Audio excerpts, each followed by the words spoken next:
ఎస్తేరు అనే గ్రంథంలో దేవుడు అనే మాట మనకి కనబడదు, కానీ దేవుని యొక్క హస్తము, దేవుని యొక్క అదృశ్య హస్తము, దేవుని యొక్క కార్యాలు చాలా స్పష్టంగా ఎస్తేరు జీవితంలో, దేవుని ప్రజలైన యూదుల జీవితంలో, దేవుని ఆశ్రయించిన వారి జీవితంలో ఆయన ఎలాంటి కార్యాలు జరిగిస్తారో దేవుడిచ్చే విడుదలను గురించి చాలా స్పష్టంగా ఎస్తేరు గ్రంథంలో మనం చూడగలం. ఎస్తేరు గ్రంథము 4వ అధ్యాయము 8-9 వచనాలు అందరం కలిసి చదువుకుందాం. ఎస్తేరు గ్రంథము 4వ అధ్యాయము 8-9 వచనాలు.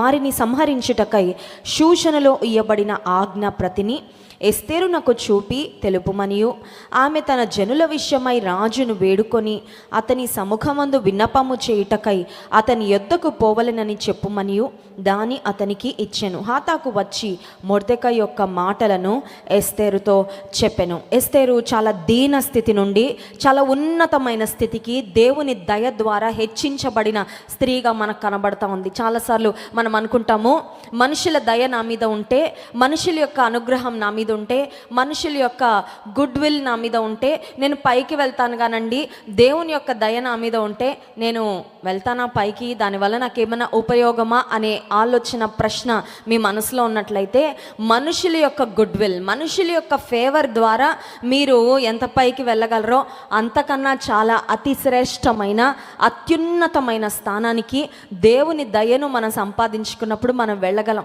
దానికి ఎస్తేరు జీవితమే ఒక ప్రతీకగా, ఒక నిదర్శనంగా కనబడతా ఉంది. ఎస్తేరు జీవితంలో తనకి బ్యాకింగ్ ఎవరు లేరండి. తన బ్యాకప్గా వెనకాలండి నేనున్నానమ్మ నీకు అని చెప్పడానికి అమ్మ నాన్న లేరు, బంధువర్గము లేరు. కేవలం ఒకే ఒక వ్యక్తి పిన తండ్రిగా, ఒక కేర్ టేకర్గా మొర్దెకై అనే ఒక వ్యక్తి ఉన్నాడు, తన బంధువుగా ఉన్న మొర్దెకై. సో ఎస్తేరు కంటూ ఉన్నది ఎవరంటే మనుషులలో తనకి సపోర్ట్ చేయగలిగింది ఒక మొర్దెకై. కానీ అంతకన్నా గొప్ప సపోర్ట్ ఎస్తేరుకుంది. అది ఎవరి సపోర్ట్ అంటే దేవుని సపోర్ట్. ఎస్తేరు జీవితంలో మనుషులు ఎంతమంది ఉన్నా వెళ్ళలేని స్థాయికి దేవుని దయ ద్వారా ఎస్తేరు వెళ్ళిపోయిందండి. ఇప్పుడు చాలా బ్లెస్సెడ్గా ఉంది ఎస్తేరు యొక్క జీవితము, చాలా సెక్యూర్గా ఉంది తన యొక్క జీవితము. ప్రాబబ్లీ ఎస్తేరు దేవుని స్తుతిస్తూ ఉండుంటుంది, ప్రభా నాకు ఇచ్చిన ఈ ఆశీర్వాదాన్ని బట్టి నీకు ఎంతో వందనాలు, ఇంత ఉన్నతంగా నన్ను హెచ్చించడానికి నేనే పాటి దాననయ్యా, నేను ఒక అనాథగా ఉన్నాను, నాకు తల్లిదండ్రులు కూడా లేరు, కానీ రాజుకు భారీగా నన్ను చేశావు అని దేవుని స్తుతిస్తున్న ఆ సందర్భంలో మొర్దెకై రాజు యొక్క మంత్రిగా ఉన్న హామానుకు నమస్కరించకుండా ఉన్న కారణం చేత హామాను మొర్దెకై మీద కోపం పెట్టుకొని, ఈ మొర్దెకై యూదుడని తెలుసుకొని మొర్దెకైనే కాదు మొర్దెకై యొక్క జాతి వారందరినీ సంహరించాలని రాజు చేత తాకీదులు వ్రాయించినట్లుగా మనం దేవుని వాక్యాల్లో చూడగలం. ఈ విషయం ఎప్పుడైతే మొర్దెకై విన్నాడో, నేను వెళ్ళి హామాను కాళ్ళ మీద పడిపోతాను, ఎందుకంటే నేను చనిపోవడమే కాదు, నా వారందరికీ నా భక్తి వలన, నా విశ్వాసం వలన, దేవుని కొరకు నేను తీసుకున్న ఈ నిర్ణయం వలన ఇంతమందికి నష్టం రాబోతుందా, let me go and compromise. చాలా సులభంగా ఈ పరిస్థితి నుండి తప్పించుకోవడానికి మార్గం ఏంటంటే, హామానుకి వెళ్ళి నమస్కారం చేసేస్తే అయిపోద్దిగా, హామాను కాళ్ళ మీద పడితే సరిపోతుందిగా అని మొర్దెకై ఆలోచించలేదండి. అంటే అర్థం ఏంటంటే, మొర్దెకైలో దేవుని కొరకు రాజీ పడకుండా నిలబడే ఆ గొప్ప మనస్సు, ఆ పట్టుదల మొర్దెకై జీవితంలో మనము చూడగలం. చాలాసార్లు ఈ లోకల్లో జీవిస్తూ ఉన్నప్పుడు మనకి రోషం ఉంటుంది కదండి. రోషం ఎప్పుడు వస్తుందంటే, మనల్ని ఎవరైనా ఏమన్నా అంటే రోషం వస్తుంది, మన వారిని ఏమన్నా అంటే రోషం వస్తుంది, లేదంటే ఎవరి దగ్గర ఒక మాట పడకూడదండి అని ఏ పని ఉన్నా చాలా పర్ఫెక్ట్గా చేస్తూ ఉంటాం. కారణం ఏంటంటే, నాకు మాట పడడం ఇష్టమో ఉండదండి, నాకు చాలా రోషం. మనకు స్వతహాగా మన విషయాలలో రోషం ఉండడం అనేది సహజం, అది అందరిలో ఉండేది. కానీ దేవునికి ఎలాంటి వారు కావాలంటే, ఆయన కొరకు రోషం కలిగిన వారి కొరకు దేవుడు కనిపెడతా. రోషం ఉన్న వాళ్ళందరూ చాలామంది ఉంటారు సమాజంలో, ఇంకా రోషం లేని వారు తక్కువ మంది కదా. ఎందుకంటే కొన్నిసార్లు అమ్మ తిడతా ఉంటుంది కొడుకుని, రోషం లేదారా, సిగ్గు లేదా నీకు ఎన్నిసార్లు చెప్పాలి, ఎన్నిసార్లు తిట్టాలి, నిన్ను తిట్టి నాకు విసుగొస్తుంది, కానీ నీకు మాత్రం రోషము రావట్లేదురా. రోషం లేకుండా ఉండేవాళ్ళు తక్కువ మంది, సహజంగా ఎవరికైనా రోషం ఉంటుంది, కానీ దేవుని కొరకు రోషం కలిగి ఉండేవారు చాలా తక్కువగా, చాలా అరుదుగా అక్కడక్కడ కనబడతా ఉంటారండి. అలాంటి వారిలో మొర్దెకై ఒక వ్యక్తి అని దేవుని లేఖన భాగాల్లో మనం చూడగలం. మొర్దెకై హామానుకు వంగక, నమస్కరించక దేవుని కొరకు నిలబడినందుకు మొర్దెకై యొక్క విశ్వాసాన్ని బట్టి, మొర్దెకై యొక్క భక్తిని బట్టి అతని మీదకే కాదు, మరణ శాసనము అతని వారందరికీ, అంటే యూదా జాతి మొత్తానికి మరి మరణించాల్సిన పరిస్థితి వచ్చిన ఆ సందర్భంలో సమస్య రాగానే మనుషులంగా మనం ఆలోచించేది ఏంటంటే, what is the easiest way to get out of this problem, అంతే కదా. ఈ సమస్య నుండి బయటపడడానికి అత్యంత సులభతరమైన మార్గము ఏంటి, అది కరెక్ట్ మార్గమా కాదా అని కూడా చాలామంది ఆలోచించారు.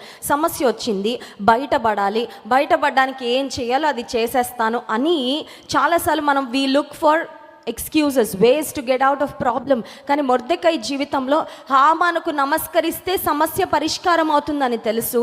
హామాను దగ్గరికి వెళ్ళి రాజీ పడిపోతే అతని సమస్యకు పరిష్కారం అవుతుందని తెలిసినప్పటికీ మొర్దెకై మాత్రం నిలబడతాను, ఖచ్చితంగా నా దేవుని కొరకు నిలబడతాను, నేను తప్ప వేరొక దేవుడు నీకు ఉండకూడదు, నీవు ఏ రూపాన్ని చేసుకోకూడదు, ఎవరికి సాగిలపడకూడదు, పూజించకూడదని దేవాది దేవుడు ఇచ్చిన 10 ఆజ్ఞలలో శ్రేష్టమైన ఆజ్ఞలను మొర్దెకై తన మనసులో జ్ఞాపకం పెట్టుకొని దేవుని కొరకు నిలబడ్డాడు. ఆ సమయంలో మొర్దెకై ఆలోచించి ఉంటాడు, వాట్ కెన్ ఐ డూ, నేనేం చేయగలను ఇప్పుడు, నన్ను బట్టి నా ప్రజలందరికీ ఈ కష్టం వచ్చింది, ఈ నాశనం మా అందరి మీదకి వచ్చింది, మేమేం చేయగలము అని ఆలోచించగానే మొర్దెకైకి ఎవరు గుర్తొచ్చారంటే ఎస్తేరు గుర్తుకొచ్చింది. ఆ సమయంలో ఒక మాటలో చెప్పాలంటే, పురుషులు ఎవ్వరూ చేయలేని కార్యము ఎస్తేరు ద్వారా జరుగుతుందని, జరగగలదని ఎవరు గుర్తించారంటే మొర్దెకై గుర్తించాడు. ప్రియమైన దేవుని బిడ్డ, యువర్ జెండర్ డజంట్ మ్యాటర్. నేను స్త్రీనా, నేను పురుషుడినా, నేను బలహీనరాలనా, నేను బలవంతుడినా,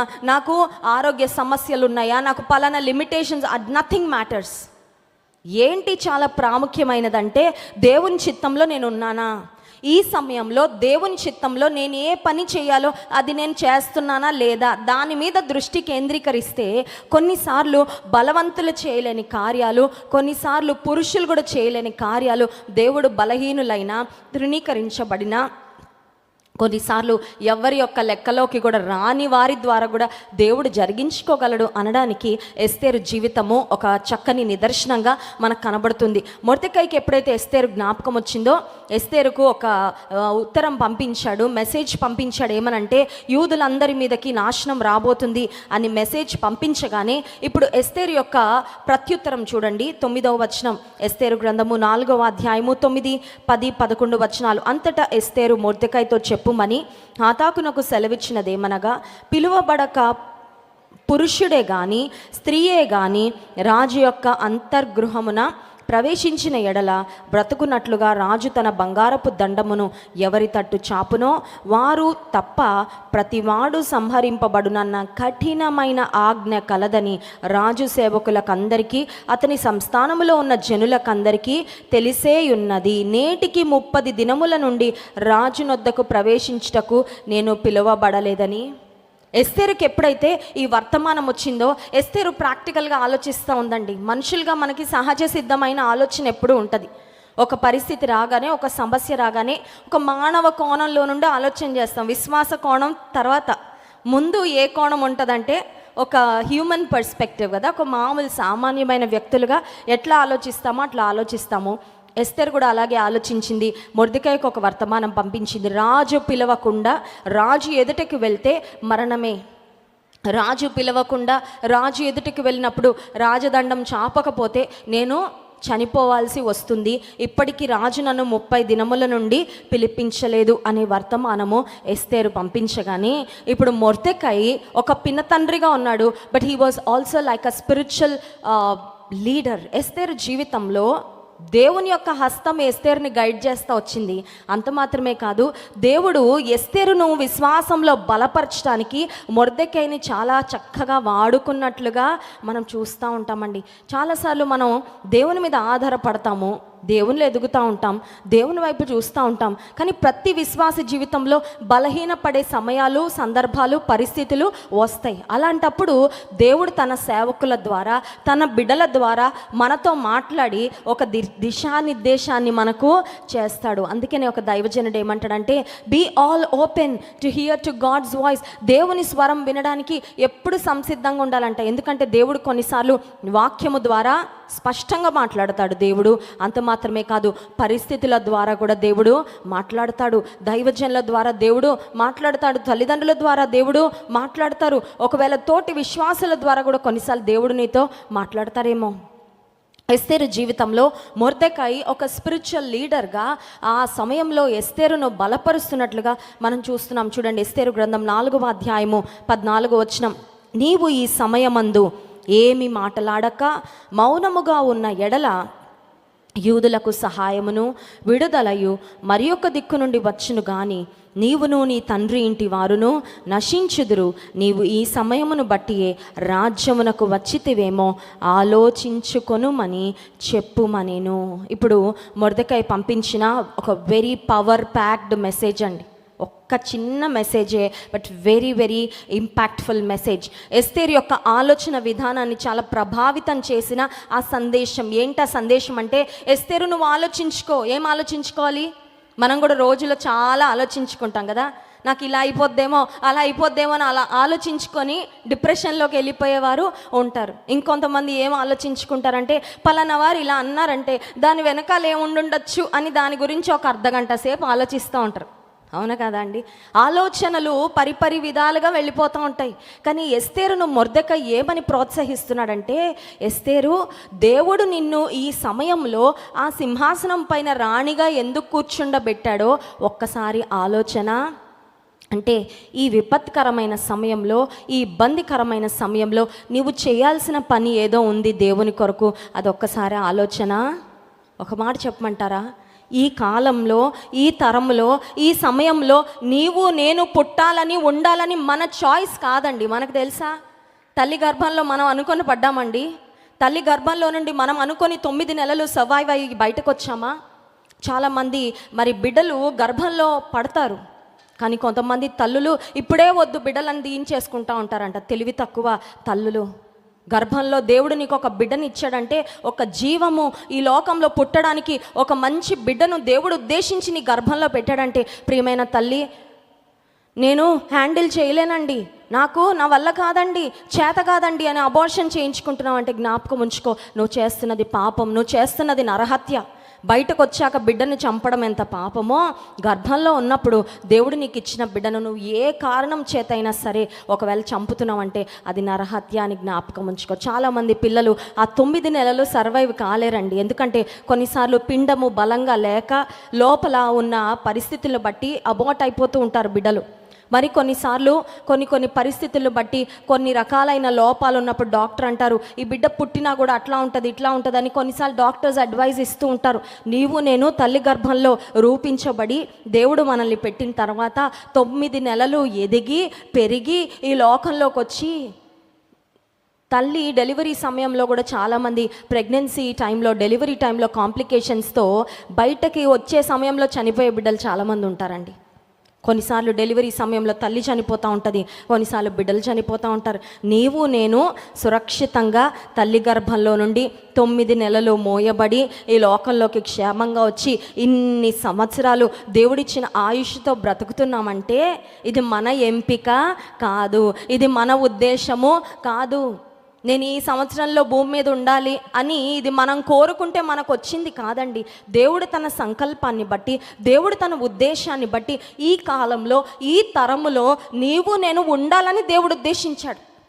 మరి అంత శ్రేష్టమైన ఆలోచనలు మన ఎడల కలిగి ఉన్న దేవుడు ఈ తరములో, ఈ కాలంలో మనల్ని ఎందుకు పెట్టాడంటే, ఈ కాలంలో ఉన్న మూవీలన్నీ చూసేసి, ఈ కాలంలో రిలీజ్ అవుతున్న సినిమా పాటలన్నీ వినేసి, లేదంటే ఈ కాలంలో లోకంలో లభ్యమవుతున్న మంచి అనుభవాలు, అనుభూతులు అన్నీ పొందేసుకొని ఈ లోకాన్ని విడిచిపెట్టి వెళ్ళిపోవాలని అయితే కాదండి.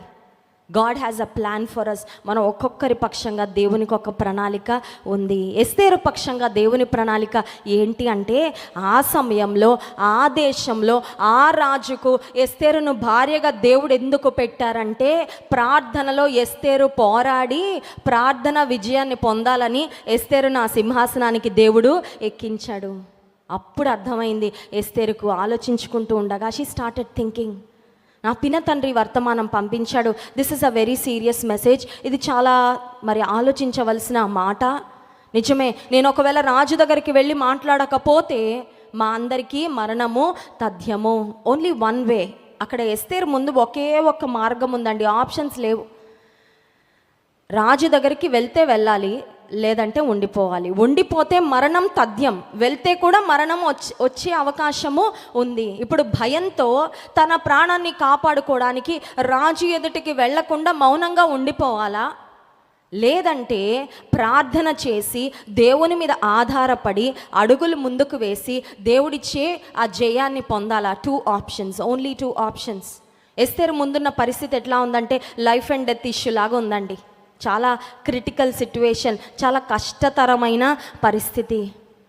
ప్రియమైన దేవుని బిడ్డ, నిన్ను దేవుడు ఎక్కువ ఆశీర్వదించాడంటే బహుశా నీ మీద చాలా పెద్ద బాధ్యత ఏదో పెట్టాడేమో, జ్ఞాపకం పెట్టుకో. చాలాసార్లు మనం దేవుడు ఎక్కువ ఆశీర్వదిస్తూ ఉన్నప్పుడు అనుకుంటాం, నేను చాలా చాలా కృప పొందేసుకుంటున్నా, అందుకే దేవుడు ఇంత బ్లెస్ చేసేసాడు. Probably I'm more worthy than others. ఇతరుల కంటే నేను ఎక్కువ యోగ్యురాలనేమో, యోగ్యుడనేమో, అందుకనే దీవెనలు వస్తున్నాయని ఆలోచించుకుంటున్నావేమో. కానీ ప్రియమైన సహోదరి సహోదరుడా, ఎక్కువ ఆశీర్వాదం నీకు ఇచ్చాడంటే బహుశా నువ్వు దేవుని కొరకు ఎక్కువ బాధ్యత తీసుకోవాలేమో, దేవుని సన్నిధిలో ఇంకా ఎక్కువ ప్రార్థన చేయాలేమో.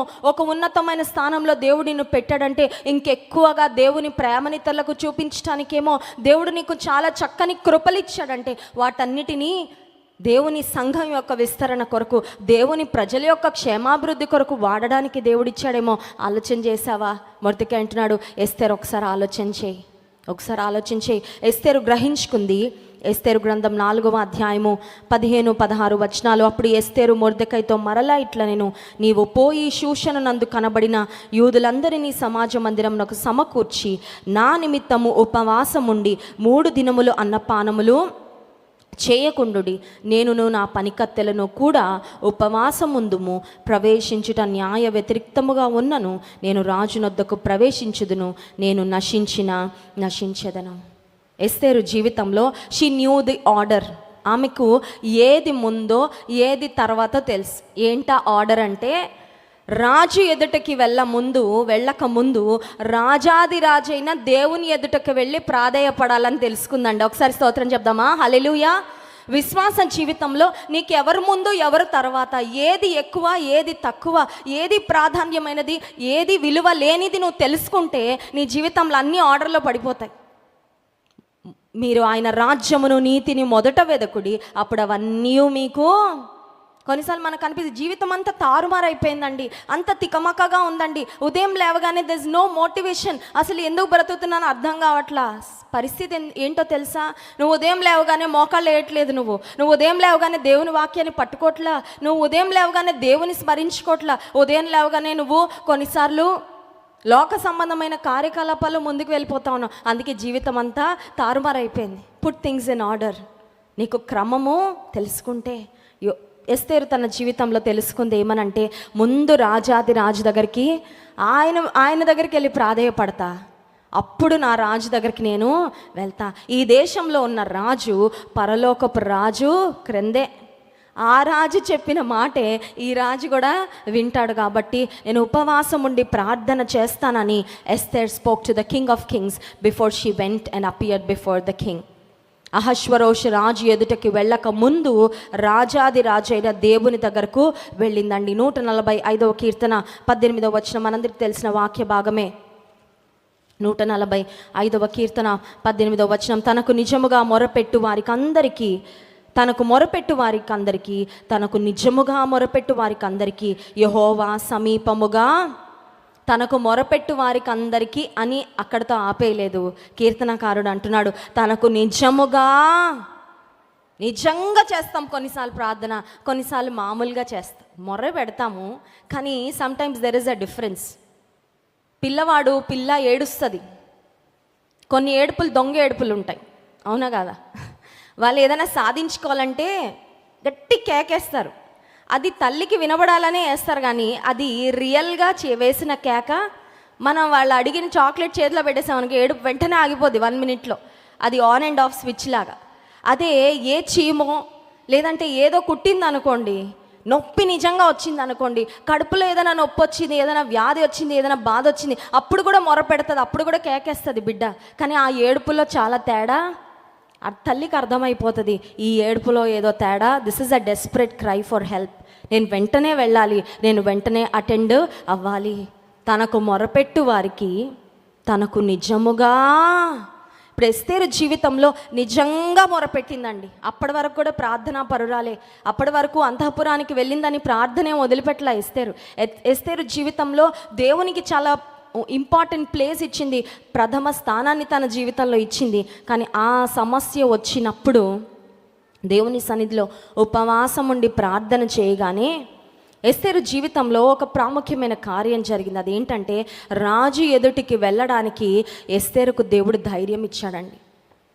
కొన్నిసార్లు మన జీవితంలో ముందుకు వెళ్ళడానికి ధైర్యం ఉండదు, స్టెప్స్ వేయడానికి, ఇనిషియేటివ్ తీసుకోవడానికి మన ధైర్యం ఉండదు. కొన్ని పనులు అలాగే ఉండిపోతాయి, నెలల తరబడి, సంవత్సరాల తరబడి. కొన్ని పాత ఫైల్స్ కొన్ని ఆఫీసుల్లో అలా ఉండిపోయినట్లు కొన్ని పెండింగ్ థింగ్స్ కొన్నిసార్లు మన జీవితాల్లో అలా ఉండిపోతాయండి. అవి ఎప్పుడు కదులుతాయి అంటే నీ జీవితంలో నువ్వు ప్రార్థనలో మోకరించినప్పుడు, దేవుని మీద ఆధారపడినప్పుడు. అప్పటి వరకు Esther didn't have the courage to go and stand before the king. రాజు ఎదుటికి వెళ్ళి నిలబడడానికి ధైర్యం లేదు. కానీ ఎప్పుడైతే ఆమె ప్రార్థించాలని తీర్మానం తీసుకుందో, ప్రార్థించిందో, 3 దినాలు ఉపవాసం ఉండి ఎస్తేరుకు దేవుడు ధైర్యము ఇచ్చాడు. ఎస్తేరు ప్రార్థించినప్పుడు 3 కార్యాలు జరిగాయండి. ఒకటి, రాజు ఎదుటికి వెళ్ళి నిలబడడానికి ఎస్తేరుకు ధైర్యము వచ్చింది. రెండవదిగా, ఎస్తేరు వెళ్ళక ముందే రాజు ఎదుటికి రాజు యొక్క మనస్సును దేవుడు సిద్ధపరిచాడు. God prepared the king's heart. Esther వెళ్ళక ముందే సిద్ధపరిచాడు. ఎవరైనా ఇంటికి మనం భోజనాలకు చెప్పి వెళ్ళామనుకోండి, వస్తున్నామండి పలానా దినం అంటే మా ఇంట్లో భోజనం చేయాలని చెప్పారు. మనం వెళ్ళాక వండుతారా, వెళ్ళక ముందే వండుతారా? వెళ్ళకముందే అన్నీ వండేసి హాట్ బాక్స్లో పెట్టి టేబుల్ అంతా నీట్గా అరేంజ్ చేసి వెళ్ళి కూర్చోగానే, నీళ్ళు ఇవ్వగానే, కాసేపు మాట్లాడగానే అంటారు, వెళ్ళి భోంచేద్దామా? నువ్వు ప్రార్థనలో దేవుని మీద ఆధారపడినప్పుడు నీ కొరకు చేయవలసిన ఏర్పాట్లు, నీ కొరకు చేయవలసిన కార్యాలు దేవుడు బ్యాక్గ్రౌండ్లో జరిగించేస్తాడండి. నమ్మిన వారి స్తోత్రం చెప్దామా? హల్లెలూయా. నీ కంటికి కనబడం. ఇప్పుడు మనం ఎవరైనా ఇంటికి వెళ్ళినప్పుడు, భోజనాలకి వెళ్ళినప్పుడు వాళ్ళు ఎలా వండారు, ఎలా కష్టపడ కనబడదు, రుచి మాత్రం తెలుస్తుంది. ఫైనల్ ప్రోడక్ట్, ఎండ్ ప్రోడక్ట్ మనం ఎంజాయ్ చేస్తామేమో, కానీ వాళ్ళు ఎంత కష్టపడ్డారు, పాప ఎన్ని గంటలు వాళ్ళు స్టవ్ దగ్గర నిలబడ్డారు, ఎలా మార్కెట్కి వెళ్ళి తీసుకొచ్చారు, ఆ కూరగాయలు ఎలా, అవన్నీ మనకు తెలియదండి. దేవుని సన్నిధిలో మనం ప్రార్థన చేసినప్పుడు మన కొరకు అవసరమైన కార్యాలు, మన కార్యములను సఫలపరిచే దేవుడు మనకు కనబడకపోయినా ఆయన చేయాల్సిన ఏర్పాట్లన్నీ చేసేసి మన ఎదుటికి ఏమొస్తుందంటే ఎండ్ రిజల్ట్ వస్తుంది. ఒకసారి నమ్మిన వారి స్తోత్రం చెప్దామా? హల్లెలూయా. ఎస్తేరు జీవితంలో దేవుడు చేసిన మొట్టమొదటి కార్యము, ఆమెకు ధైర్యం ఇచ్చాడు రాజు ఎదుటికి వెళ్ళడానికి. ఎస్తేరు వెళ్ళక ముందే వీళ్ళు ఇక్కడ ప్రార్థన చేస్తూ ఉండగా అక్కడ రాజున్న అంతఃపురంలో రాజు మనసును దేవుడు సిద్ధపరిచాడు. ఇంకొక ప్రాముఖ్యమైన విషయం ఏంటంటే, రాజు ఎదుటికి వెళ్ళగానే ఎస్తేరు చెప్పేలేదండి పరిస్థితి. She took some time. రాజును మళ్ళీ కలిసింది. రాజుతో అసలు ఎలా అప్రోచ్ అవ్వాలి, రాజుతో అసలు ఎలా మాట్లాడాలి, ఈ కార్యం ఎలాగా నెరవేర్పులోకి రావాలి అనడానికి దేవుడు ఎస్తేరుకు ఒక యాక్షన్ ప్లాన్ ఇచ్చారండి, ఒక ప్రణాళిక దేవుడు ఇచ్చారు. నువ్వు ఇలా చేయి, నువ్వు ఇలా ముందుకు వెళ్తే బాగుంటుంది. దేవుడిచ్చే ఆలోచన చాలా శ్రేష్టంగా, దేవుడిచ్చే ఆలోచన చాలా గొప్పగా ఉంటుంది. దేవుడు ఎవరికి ఆలోచన ఇస్తాడంటే ఆయన మీద ఆధారపడిన వారికి ఆయన ఆలోచన. కొన్నిసార్లు మనంత టైం తీసుకోం. నాకు ఏ ఆలోచన వస్తే నేను ఆ ఆలోచన చేసేస్తాను. This is what I feel, నాకు ఇది మంచిగా అనిపిస్తుంది, ఇది చేస్తే బాగుండు అనిపిస్తుంది కాబట్టి ఇది చేసేస్తానని చాలాసార్లు దేవుని ఆలోచన అడగకుండా, ప్రార్థనలో ఎదురు చూడకుండా, కనిపెట్టకుండా మనం చాలాసార్లు ఏం చేస్తామంటే మనకి ఏం తోచిందో అది చేసేస్తూ ఉంటాం. ఆ తర్వాత పనులన్నీ విఫలం అయిపోతూ ఉంటాయి. ఎస్తేరు జీవితంలో మనం గమనిస్తే దేవుని ఆలోచన కొరకు కనిపెట్టింది, దేవుని ఆలోచన కొరకు అడిగింది, దేవుడిచ్చిన ఆలోచన ప్రకారం వెళ్ళినప్పుడు మనం గమనించినట్లయితే యూదులందరి మీదకి వచ్చిన ఆ మరణము దేవుడు దాన్ని కొట్టివేసి దేవుని ప్రజలకు గొప్ప విజయం ఇచ్చాడు. ఒకసారి స్తోత్రం చెప్దామా? హల్లెలూయా. ప్రార్థన ద్వారా ఏం జరుగుతుందంటే మన మీదకి రాబోతున్న కీడులు ఏవైతే ఉన్నాయో అవన్నీ తొలగిపోతాయండి. ఒకసారి నమ్మిన వారి స్తోత్రం చెప్దామా? హల్లెలూయా. కీడు వచ్చునన్న భయము లేక నువ్వు సురక్షితంగా జీవించాలంటే నేను చేయాల్సింది ఒకే ఒక ఆయుధం. ఏంటి ఆయుధం? రాజాదిరాజు పాదాల మీద పడడం, అంతే. ఆయన పాదాలను ఆశ్రయించడం అంతే. డాక్టర్స్ ఏమన్నా చెప్పుండొచ్చు, ఏదో జరుగుతుందనే భయం నీ మనసులో ఉండుండొచ్చు. కీడును తొలగించేది ప్రార్థనే, నష్టాన్ని తొలగించేది, కొట్టివేసేది ప్రార్థనే, ఆశీర్వాదమును అనుగ్రహించేది ప్రార్థనే. నీకేం చేయాలో తోచనప్పుడు చేయాల్సింది ప్రార్థనే. ఒకసారి స్తోత్రం చెప్దామా? హల్లెలూయా. కొన్నిసార్లు మనం అట్లా ఉంటాం కదా, ఏం చేయాలో అర్థం అవ్వట్లేదు, ఏం చేయాల్సి అర్థం కాకపోతే ప్రార్థన చేయి. ఏం చేయాలో దేవుడు చెప్తాడు. ఏం చేయాలో తోచనప్పుడు ప్రార్థన చేయి. ఇక మరణం తథ్యం, ఇక డిఫీట్ ఇస్ గ్యారెంటీడ్, ఓటమి ఇంకా ఖచ్చితంగా వచ్చేసేలాగుంది అని భయం వేస్తుందా? దేవుడు ఓడిపోనిచ్చేవాడు కాదు. ఆయన మీద ఆధారపడి కళ్ళు మూసుకోండి, ప్రార్థన చేసుకుందాం. ఈ మధ్యాహ్న కాల సమయంలో ఎస్తేరు యొక్క ప్రార్థన చరిత్రను మార్చింది, యూదుల భవిష్యత్తును మార్చింది. 3 దినాల ఉపవాస ప్రార్థన ఎన్ని అద్భుత కార్యాలు జరిగించిందో. చరిత్రలో చిరస్థాయిగా నిలిచిపోయే కార్యము ప్రార్థన ద్వారా దేవుడు జరిగించాడు. ఈ ఉదయకాల సమయంలో దేవుని అడుగుదాం, ప్రభువా ఎలా ప్రార్థన చేయాలో నాకు నేర్పించయ్యా. కీడును కొట్టివేసే ప్రార్థన, విజయాన్ని చేకూర్చే ప్రార్థన, శత్రువును సిగ్గుపరిచే ప్రార్థన, శక్తివంతమైన ప్రార్థన మేము చేయడానికి మాకు సహాయం చేయ ప్రభు. అడుగుదామా? అదే కలిసమేలో అడుగుదాం, ప్రభు నాకు ప్రార్థన ఆత్మదాయి చేయ్యా. మధ్యాహ్న కాల సమయంలో దేవుని పాదాలు గట్టిగా పట్టుకుందామా? నీ చరణంలో నా శరణమయ్యా, నీ పాదాలు తడపకుండా నేను విడిచిపెట్టను ప్రభా. నీ పాదాలు తడపకుండా నీ సన్నిధిని నేను వెళ్ళనయ్యా. భవిష్యత్తులో నేను ఏడుస్తూ దుఃఖముతో నా జీవితాన్ని గడపకుండా ఉండాలంటే నీ పాదాలను నా కన్నీటితో తడుపుతా ప్రభా. నీ సన్నిధిలో ప్రాధేయపడతానయ్యా, నీ సన్నిధిలో బ్రతిమాలుకుంటా ప్రభా, నీ సన్నిధిలో గోజాడుకుంటానయ్యా. ఎందుకంటే నాకేది అవసరమో, నాకేం కావాలో, నాకేది శ్రేష్టమైనదో, నాకేది మంచిదో అది నీ సన్నిధిలో నాకు దొరుకుతుందయ్యా. నువ్వు ఇచ్చేవాడవు ప్రభా. స్తోత్రం. అపవాది తలపెట్టిన కీడు, సాతానుడు యత్నిస్తున్న ప్రతి హాని నా కుటుంబం మీదకి రాకుండా ఉండాలంటే అయ్యా నీ సన్నిధేనయ్యా, నీ పాదాలే ప్రభా. ప్రార్థనేనయ్యా కవచము నా కుటుంబానికి. నీ సన్నిధిలో ప్రాధేయపడుతున్నా ప్రభా. ఆనాడు ఎస్తేరు ఎలా ప్రార్థించిందో చరిత్రను మార్చింది. ఎస్తేరు, మొర్దెకై, యూదుల యొక్క ప్రార్థన, నినివే ప్రజల యొక్క ప్రార్థన నీ మనసును మార్చిందయ్యా. హిజ్కియా యొక్క ఆయుష్ను పొడిగించింది ఆయన కన్నీటి ప్రార్థన. ప్రభువా ఎలా ప్రార్థన చేయాలో మాకు నేర్పించు. జవాబులు పొందుకొని ఎలా ప్రార్థన చేయడం మాకు నేర్పించు.